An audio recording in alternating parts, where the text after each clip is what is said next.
မင်္ဂလာပါခင်ဗျာကျွန်တော်ဒီနေ့တော့ minor cliche ဆိုတဲ့အကြောင်းပေါ့နော် music theory ပဲပြောပါတော့အဲအကြောင်းလေးကိုကျွန်တော်မျှဝေပေးပါမယ်ကျွန်တော်တကယ်ကြီးတယောက်ကလှမ်းပို့ပါတယ်ဟလာမျိုးကြီးရဲ့မလာပါနဲ့ချင်းပါပေါ့နော်မလာပါချင်းမှာချစ်စိတ်တွေအဲ့နေရာရောက်သွားရင်ဗာဒီရမလဲပေါ့နော်အဲ့လိုလိုက်ပြောသူတို့ရန်ဟောပေါ့နော်အဆင်ပြေလိုပဲတီးနေတယ်ပေါ့ပြီးတော့နောက်ထပ် LS ကကျင်နာသူရေးပါလေဒီနေလားဟော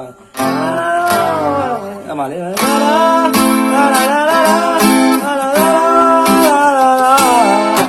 ဲ့တနေရာပါတယ်ပြီးတော့ရှင်ကုကြားပေါက်ပြန်ဆိုထားတာဖြစ်ချင်တာလေဖြစ်တွေ့မတူတဲ့အခါရှိမယ်ပြီးတော့ရှင်ခင်ဖုံးဆိုရင်ဒီမှာအိမ်မနာနော်အားမင်းကပြောနေတယ်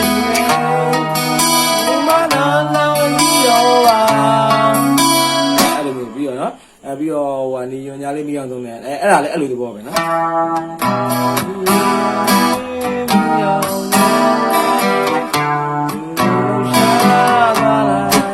ဟုတ်ပြီအဲ့လိုမျိုး minor cliche လို့ခေါ်ပါတယ် minor cliche ကော့အကြောင်းလေးပေါ့နော်အဲ့ဒီအကြောင်းလေးကျွန်တော်ပြောပြမှာဖြစ်ပါတယ်အဲ့တော့ဟိုကကိုငှက်ပေါ့ကိုထုရင်နေတချင်းထဲမှာတော်တော်များတော်ကြီးကိုများတယ်တော်တော်များမှာပါတယ်ပေါ့ဗျာကျွန်တော်အခုကောင်းတဲ့လက်လုံးမထွက်လို့ဟိုတပုတ်တော့ထွက်တယ်ပါလေကျွန်တော်မပေးမချင်ဘူးနောက်ဆုံးပြေးရတယ်စိတ်ကြီးကတော့လည်းကျွန်တော်ဟိုလေအမျိုးတွေဝီဒီကွယ်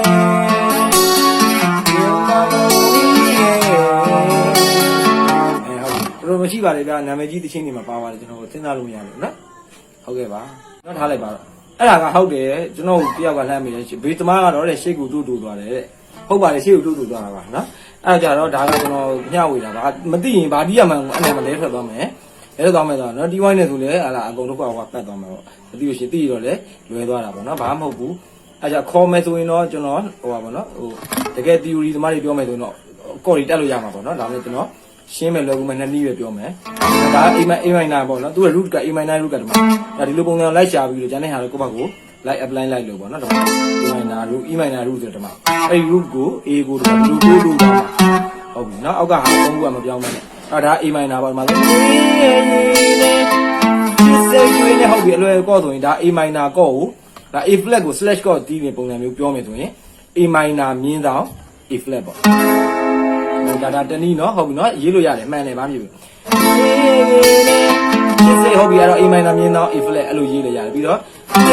နဲ့ဟုတ်ပြီဒါအောက်က A minor ဒါ G ဖြစ်တဲ့အတွက် A minor မြင်းတော့ G ကျွန်တော်ပေးထားပါကြည့်လိုက်ပါနော် A minor မြင်းတော့ G A minor မြင်းတော့ slash ကော့လို့ခေါ်တယ် A minor မြင်းတော့ G ဆို A minor slash G ပေါ့slash ကော့အဲ့လိုပေးလို့ရတယ်နော်အဲ့တော့ဒီလိုဖြစ်သွားမယ်နော်အေးရေးစိတ်တွေနဲ့အောက်ကမပြောင်းဘူးနော်ဒီဘူးကိုနော်မင်းရဲ့ညီနဲ့တဲ့လုံးသားနဲ့ဒါကိုပြောင်းလိုက်တယ်ဟုတ်ပြီနော်။ကျန်တဲ့ကောပုံစံတွေကိုယ့်ဘောက်ကိုရှာပြီးတီးပေါ့လीနော်အဲ့လိုမျိုးသဘောတရားနားလည်ကိုယ့်ဘောက်လိုက်တီးလို့ရဒါကျွန်တော်ကတော့သဘောတရားကိုရှင်းပြမှာအဲ့တော့ဒါကြတော့ A minor ပဲ A minor ဒီမှာ G flat ပေါ့နော် G flat ဆိုတော့ A minor မြင်းဆောင် G flat လို့ပြောလို့ရအဲ့လိုရေးလို့ရတာ A minor မင်းရဲ့ညီနဲ့ရှင်းစိတ်တွေနဲ့ A minor မြင်းဆောင် A flat A minor slash A flat ပြီးတော့ A minor slash Gဒီနှလုံးသားလေဟုတ်ပြီနော်အဲ့တော့ဒီမှာဘေးသမားအပေါ်ကျွတ်ထူရတာပါနှလုံးသားလေကျွန်တော်တချင်းနေလည်းဥမာဆိုတော့ပေးတာပဲအဲ့ပုံစံအတိုင်းပဲအဲ့နောက်တစ်မျိုးခေါ်မယ်နောက်တစ်မျိုးသွားမယ်နောက်တစ်မျိုးကဒီမှာ A minor ဟုတ်ပြီ A minor တော့ A minor ပဲ minor root နော်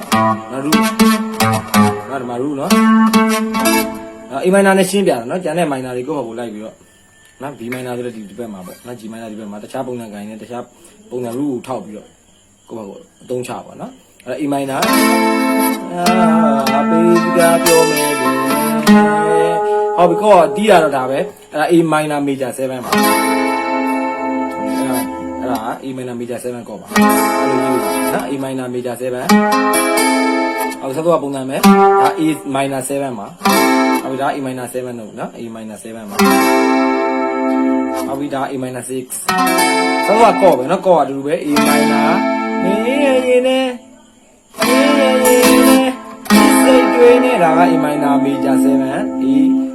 M D M G 7 A minor major 7 E minor 7 A minor 6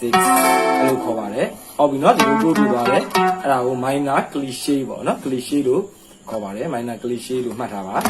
ဒါ minor ကောရဲ့ cliche ပေါ့နော်ဒါ music မှာအမြင်နဲ့ minor မြန်မာရှင်းနေမှာလည်းအမြင်နဲ့သုံးလို့ရှိပါတယ်နော်